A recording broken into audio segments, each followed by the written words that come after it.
mignonette. Oh, she's a fickle wild rose, a damask cabbage, a china rose. Oh, she's a fickle wild rose, a damask cabbage that everybody knows. The simple, pure sounds of the 19th century.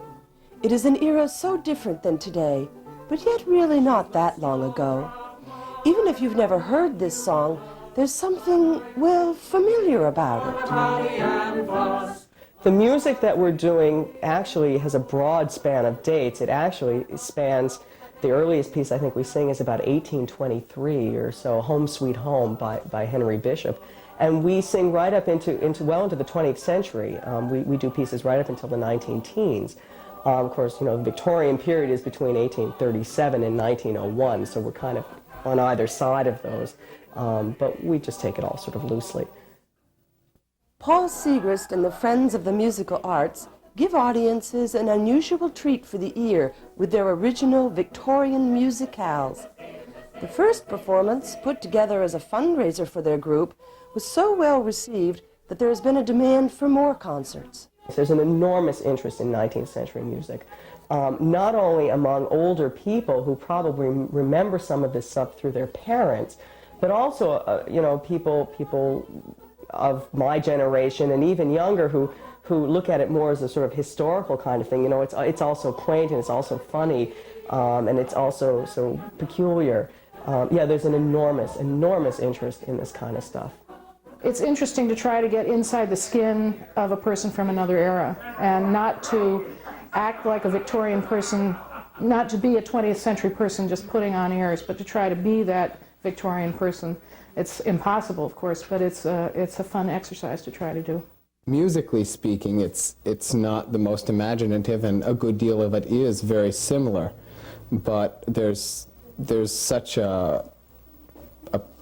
the style really brings out so many different characteristics of the period.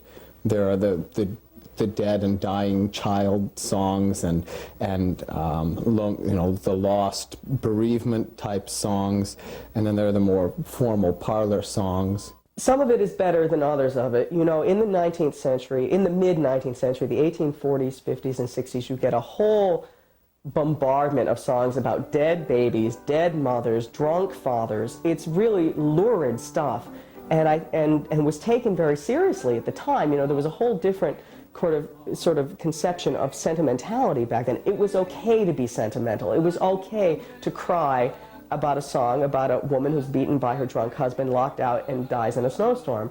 And of course, from a 20th century standpoint, we sort of look at that and we think it's kind of funny and kind of peculiar. They took it very, very seriously. In many ways, it was such a formalized and suppressed society that through their music, they outpoured so much. There's a great deal coming out through their music.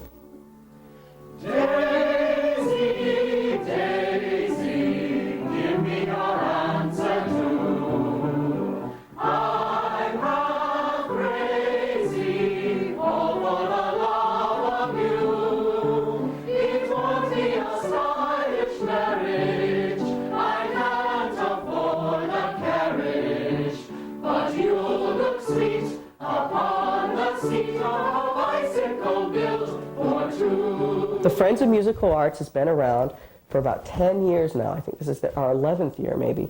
And it's been a group of singers, i.e. us, who before this have performed 3 concerts a year. We do an opera in the spring and a sacred work usually in the fall, and then some sort of chamber concert in the late winter, March or so. And it's under that name for that group of concerts. It's called the Bethesda Schola Cantorum on Sunday mornings, because basically we're a church choir and who sing on Sunday mornings. Now we're being called Chanticleer when we do the Victorian music, because it doesn't fit into any of the other niches, really. As well as singing songs from the 19th century, the members also dress in period clothing to bring more of a feel for that period to the music. Most of the costumes are designed by Paul, and some are the real thing. Saratoga High School student Beth Patel has a modified 19th century dress. But 15-year-old Beth still has problems with the waist size. They wore corsets, which sucked in their gut more and sometimes cracked their ribs. And they were just a lot more thin than we are now. They didn't have pizza and all those junk foods. One of the most common comments is how different the show was. It was like nothing they had ever seen before. And I think that's to our credit, actually. The show is almost like old vaudeville. You know, there's more sort of Carol Burnett in the show than Queen Victoria. Either way, upstate audiences seem to like the simple, pure music that is Victorian. This stiff, formalized society of days gone by has left, among other things, their songs, which help bring alive a time that was not so long ago. It's a time period that we all have a certain connection to because it's really not that far away. I mean, you walk down the main street in Saratoga and the 19th century is all around you. So we have a connection to it. It's just a matter of finding the right vehicle to plug in that connection. On this something we really don't know. We think you had better say come. You'll find there are many who went for a penny, who went for a penny. There's lots of good fish in the sea, there are lots of good fish in the sea. There's lots of good fish in the sea. There's lots of good fish in the sea, in the sea, in the sea, in the sea, in the sea.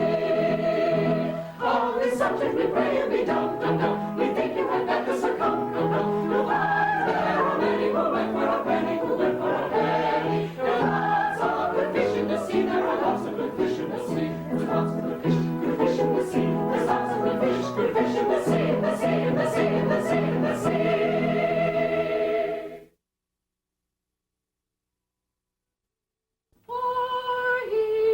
Going to marry a young. You're like a red berry for all will be merry. I think you had better succumb and try our expressions of glee. On this subject I pray you be dumb. You'll find there are many who went for a penny. The word for your guidance is mum. There's lots of good fish in the sea.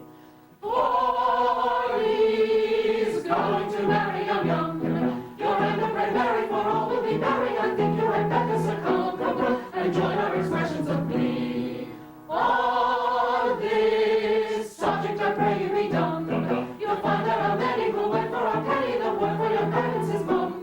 There's lots of good fish in the sea. On this subject we pray you be dumb. We think you had better succumb. You'll find there are many who went for a penny. Who went for a penny. There's lots of good fish in the sea. There are lots of good fish in the sea. There's lots of good fish in the sea. There's lots of good fish in the sea, in the sea, in the sea, in the sea, in the sea. On this subject we pray you be dumb. We think you had better succumb. You'll find there are many who went for a penny, who went for a penny. There's lots of good fish in the sea. There are lots of good fish in the sea. There's lots of good fish in the sea. There's lots of good fish in the sea, in the sea, in the sea, in the sea, in the sea. Go ahead.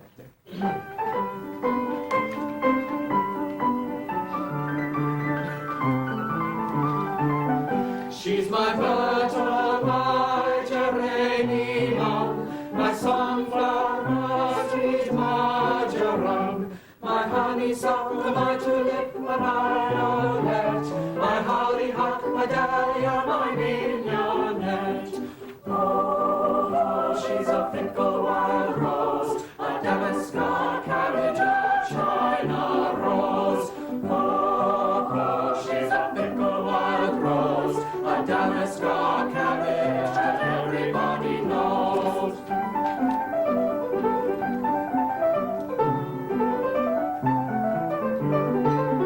She's my snowdrop, my ranunculus, my hyacinth, my gillyflower, my holly and fuss, my heartsease, my pink